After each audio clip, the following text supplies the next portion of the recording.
Hello again. We are going behind the scenes of our immersive story experience called Content Creation on Location. We host this experience in Miami with other locations to come soon, and this will be our second year we have hosted it. And today we want to share some of the methods behind why we love this event, what makes it such a success, and why you might want to join us. Welcome to the Grow Your Business for Good show.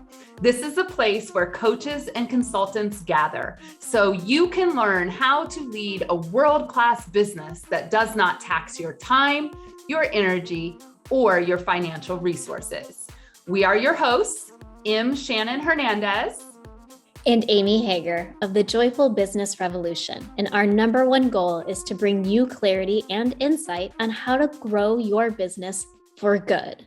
Well, as we talked about in our last episode, travel is one of Shannon and my top lifestyle value. And so when we can bring components of travel into this brand, it just lights up our heart. But the one thing we didn't talk about in our last episode is also how education is very important in this brand. We say we are an education first brand. And so today we really wanted to give you a look behind the scenes of our now annual content creation on location in Miami. And that way, one, you can get a sense of what the event is like, how and why Shannon and I do this event, and how we've partnered with other people.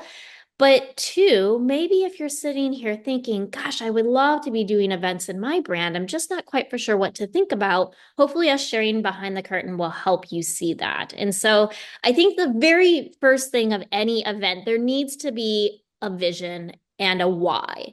And so, Shannon, I'm going to let you tell that story. Why did we choose Miami? How did this all come together? Why are we doing content creation on location? So fun. Okay, well, as an event host, you get to be a little selfish. Let's just keep it real here. All Yes. right. Why did I choose Miami? It's a 1.5 hour flight from New Jersey, number one. Number Easy flight. two, it is warm when I need a winter warm up. Mhm. And we hold this in February, which is important, y'all, when you're thinking about travel and events. Like a lot of the Northern Hemisphere is cold and we're sick of stuff by February and the holidays are over and we're just like, oh, can we get somewhere warm and like have this glimpse of summer, or as I call it, lizard mode. Amy knows there's nothing I love more than laying on a rock, acting like a lizard in the full sun, right? Lizard. So those are two reasons. The other thing is we learned through trial and error, y'all. It's all trial and error. Everything is an experiment. That if we don't have a somewhat easy to travel to, sexy location that people might want to go to, you can have the best event ever, but it's roadblocks in the way, right? Yeah. So those are the first few reasons. The next reason we chose Miami is one of my long-term clients turned collaborator. I've also done some speaking coaching with him. Alan Cohen lives in Miami. And so I knew that it was going to be much easier for Amy and I to fly in, have someone on the ground there. You know, it's a lot to coordinate an event that's out of your like geographic region. And Right. so Alan is a brilliant storyteller, and he's so in line with the mission of using stories to break down barriers, to build bridges, to build community. And so I just made a big, bold ask last year. And I said, Yeah. Alan, can we collaborate with you? What would this look like? And we all sat down and we had like some dreaming sessions. And I think that's really important for any event, any program, any offer, live, virtual, in person, that you have dreaming sessions. You bring some people in, whether they're going to be your collaborators or their past clients, and you really talk to them about what would this feel like if it was a success, right? Thank you. I just got coffee delivery, y'all.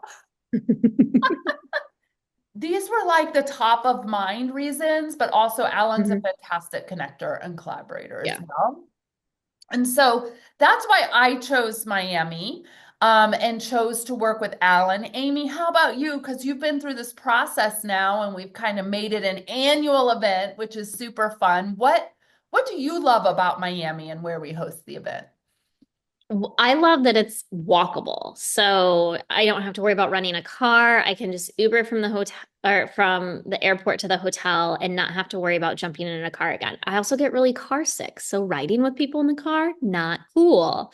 And so I love that the location that we've picked is very walkable and it's very, I'm going to say homey, like it's comfortable where we meet and the space that we meet.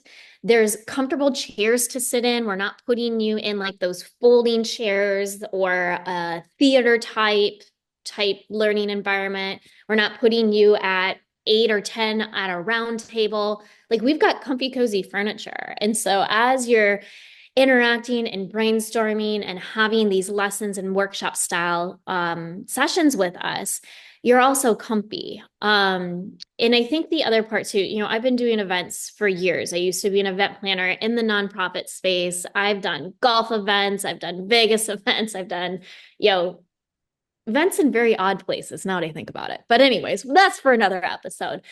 I like too that at this spot we have a direct, like the office to help get the AC and heat figured out is right around the corner to help us figure out if the coffee machine wasn't working or the water isn't working right.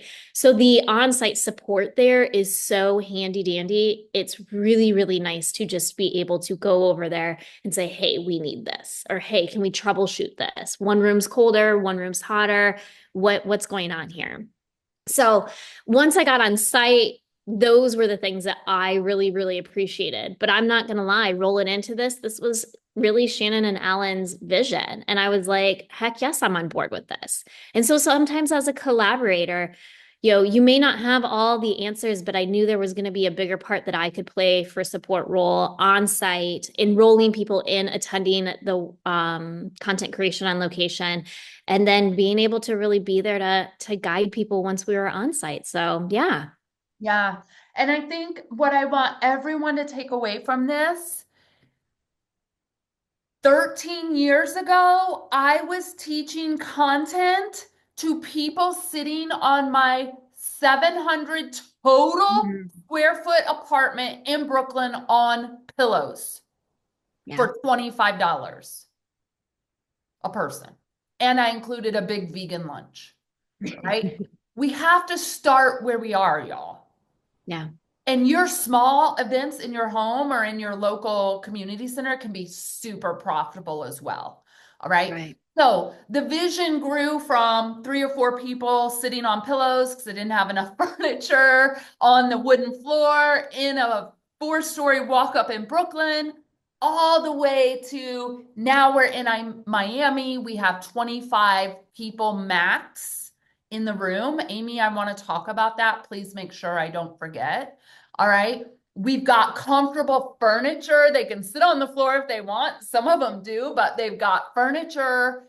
It is such a beautiful like reflection to look at how this has grown over the years.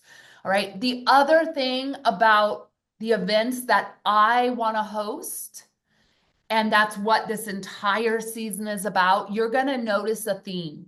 They're quote unquote small. All right. I don't have a desire to host 100-person events. I did that. I couldn't build that connection with everyone in the room. I couldn't listen to everyone and what they were thinking.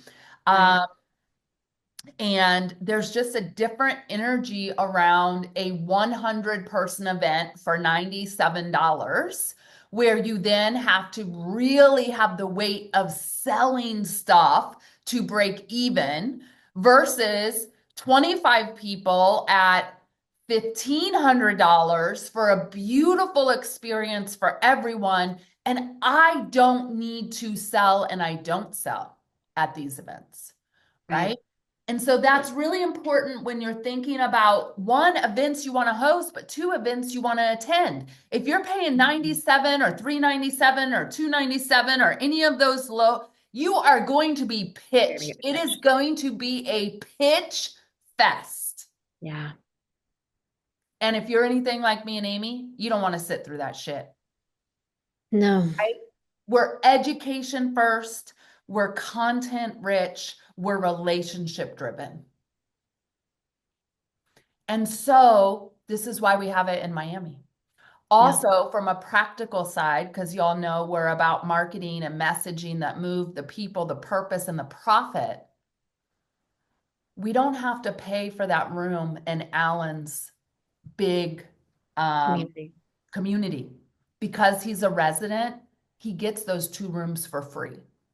Yeah. And you all know if you tried to do events or you've looked at them, that price tag for venues and food can be a deterrent. So there's Yeah. ways we can help you navigate this. But for now, Amy, what can these people expect when they arrive in Miami in February for content creation on location? Yeah, so like I mentioned, we've made sure we suggest hotels that are walkable. We also suggest locations for meals because we're having people arrive the day before. We start in the morning and we're actually hosting a dinner the night before. And so if that's something that you want to do is to come to a dinner and meet others, then that's something you can add on. If you're more of the person that you like to land in a place, go find a meal on your own and then just relax because you know you're going to be going for the next few days. We give you choice, and I think that's important. And Shane and I host these mastermind dinners here at both of our homes and when we travel because it is a great chance to get to know people, but also we tend to travel alone. So it does make it so that you're not having dinner alone. So we make sure that these dinners always have deep conversations and connection because let's be honest, that's what we do here. And so when we actually kick off on the 19th is you're going to come and you're going to have breakfast with us. That way you don't have to worry about finding a place, you don't have to worry about finding coffee outside of your hotel. We want people to have a relaxed entry into our event and not rushed. And so we're going to start off by really exploring and uncovering stories that help you explain who you are, what you do, and your personal and business mission, because we have been talking about how that is the deep rooted foundation that every business needs in order to grow, in order to have people help you with marketing, in order to have that copywriter or that social media manager. So we feel like if we don't have that fundamental set, the rest of the other days really aren't going to go very well for people. And it's interesting because some people come in with what they think is their personal or business mission. They think they know who they are and they can explain what they do. And we're able to really see and take them deeper than they've ever gone before. And again, that's because there's only 25 people. We have the space and we can hold the space for them to do that. So then that rolls us into day 2 where we're really crafting the stories, we're creating that heartfelt connection content. So that way you're really making that connection with your audience, whether it's from a stage, in your email, on your social media. There might even be a fun scavenger hunt where we go outside and look for things and explore. So we, again, even though we have comfy, cozy furniture, you're not going to be sitting in it all day. There's standing up, there's moving, there's drawings, there's sticky notes. So there's a lot of fun movement. And then on day 3, we're really going to dive in on how to use your stories that were created at this event in your marketing, in your communications. And one thing Shannon kind of touched on this that I feel like when you go to events, you sit and listen, and then you go back to your office and you hope to implement 1 or 2 good ideas. And I hate when I attend conferences and I speak at conferences where I hear people at breakfast or at lunch say, yeah, I got a couple good nuggets to go back to the office with. That's not what we want you to have. We want you to have something tangible and we want you to be taking action. You're actually going to take action while you're with us. And so there's no sitting on the information that you've learned. There's no trying to figure out how to implement it later. There's no, oh, I've got 1 or 2 golden nuggets. Like you are going to have a golden brick when you leave content creation on location. So we want to make sure that everything that you're learning is implementable for you and your business, where you're at and where you're going. So that's really, really important to us. Shannon, I think one important part too that you lead as part of like your to-dos with this is the pre-event buddies so that they get to know somebody beforehand. Can you walk people through that? Because I think that is just plain genius. Well, thank you. Yeah. I will tell you, it was something we threw in last year at the last moment, but it was my introversion talking to me, y'all. It was like, oh my God, one thing I hate about events is showing up and not knowing anyone. How Yeah. could I help people make sure that doesn't happen? And so I said to Amy and Alan, our little mighty team here, our event team, what if we paired people up and we gave them some questions? They didn't have to even get on Zoom, and it's weird because you don't know anyone, but we gave them some questions, right? Yeah. Facilitation, y'all, facilitation. We gave you some questions. You could meet up with your buddy. And I cannot believe the impact that had on a lot of things. All right. What was reflected back to us is, oh my God, I couldn't wait to meet my buddy in person. Yeah. Oh my God, I knew someone when I walked into the room. I was looking for a familiar face. Wow, my buddy and I hit it off, and we've already started forming collaborations and introducing people to each other, right? So we nurture here, we facilitate here, and we always say, no matter if it's a program you're going to enroll in with us, a retreat you're going to go on, or an event, the transformation starts to happen as soon as you purchase. Mm-hmm. And it's a very watered down thing in this industry, messaging. But at the end of the day, it is true if you truly believe you want to get the most out of an experience. And that means it's our job as event leaders to help that transformation start before you ever step in the door. And so we will be doing that again this year. Yeah. Was I such a love good it. thing. Yeah. Um, so that's really fun. And one of the things that I want to talk to you all about, and you can go back to previous season where we really talked about how to use email, right? How to use Mhm. messaging, email, social media to get people to register for your event. All right. Just so happens that as we're recording this, we are in the last few weeks of early bird. All right. Yep. So if you're on our email list, you've been getting these messages, if you've been paying attention on social. And the question always becomes for me when I approach any kind of marketing, one, I remember this is an experiment. I'm not going to get so tied up in the end result. I've got to see what lands, right? Yeah. And if I'm going to sell an event on marketing, on telling your story, I need to market with story. So I literally sat down this weekend. I took a couple hours, two to be exact, for those of you that are wondering. And I mapped out three stories that I wanted to share about our theme, which is how do we build bridges of belonging with story? How do we break down barriers between people and races and ideas and those kinds of things with story? How do we raise people up and call in our people with story? And so those three prompts I just gave you, I sat down and thought of a personal story I could tell, and I wrote the emails. And the first one just landed an hour ago. Mhm. Nothing like doing a podcast and walking the walk, right? That's what we're talking about here. So you want to start marketing your event well in advance. Okay. We've been talking about this event since about August. Okay. We've sold 8 of 25 tickets.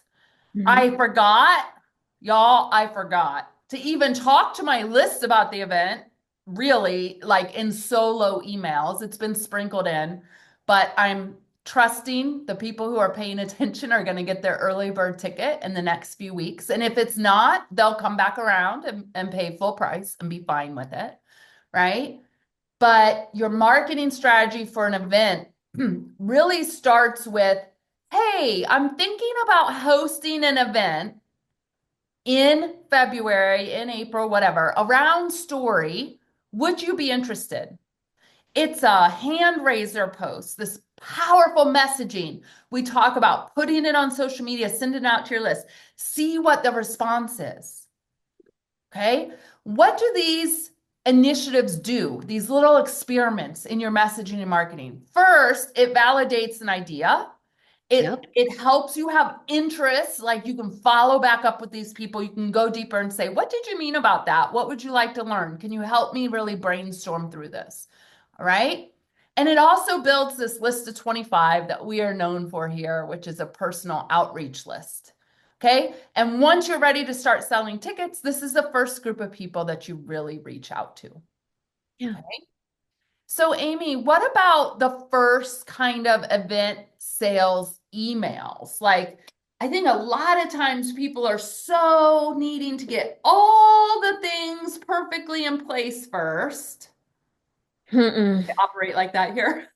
Yeah, no. And I think that's the thing. It delays you actually starting your marketing and starting to talk about the event.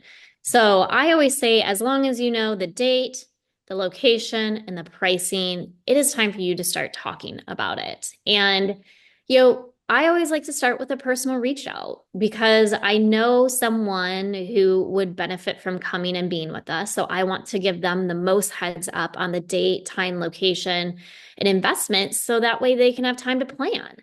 And so those who raise their hands in that post of, hey, we're thinking about doing an event on story in February. Are you interested? Those people I reach out to, anybody I've spoken to over the last, I don't know, I speak to a lot of people.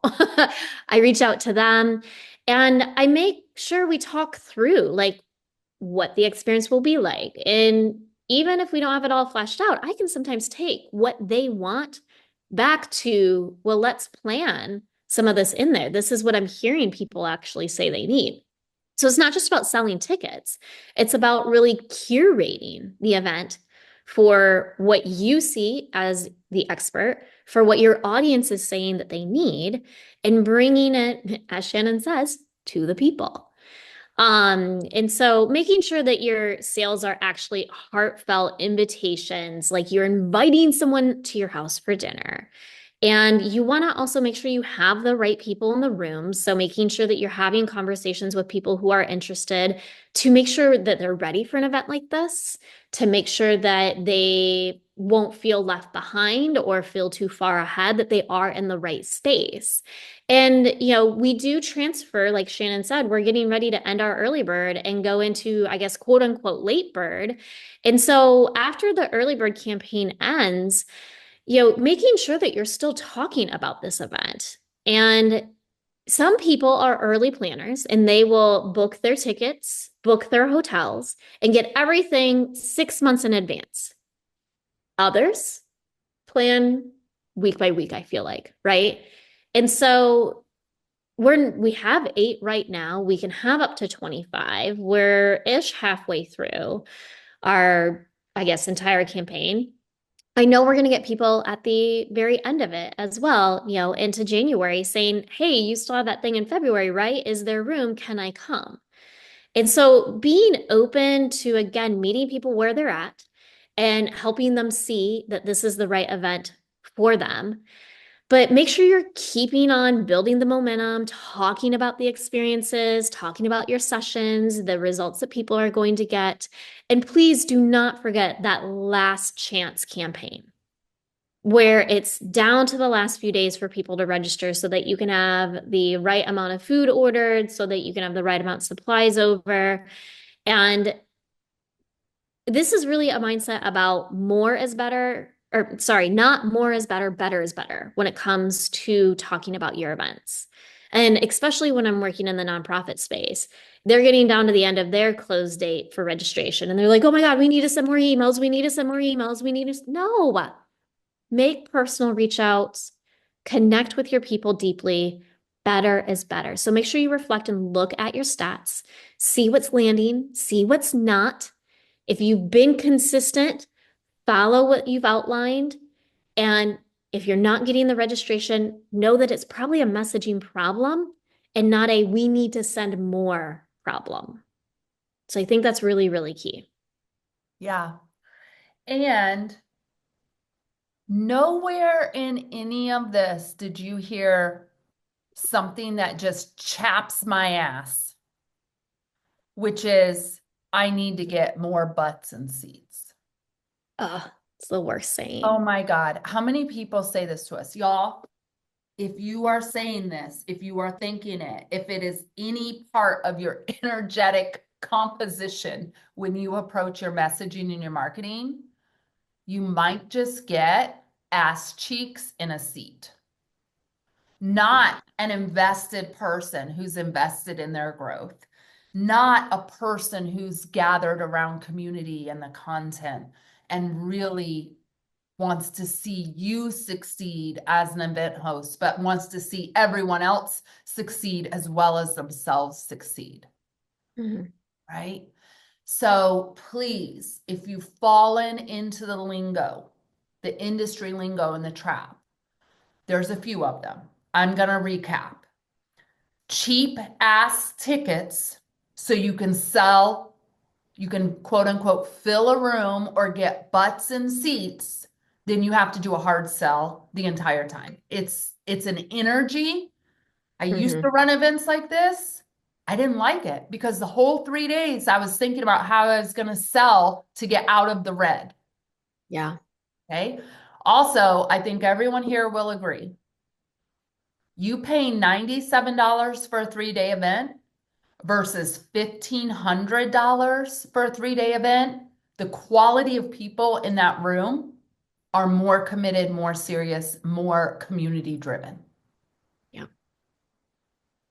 Okay. There's so much on the messaging here and the psychology of the sale and the psychology of all of that, the stuff that I could geek out on, but that's not the point of this episode.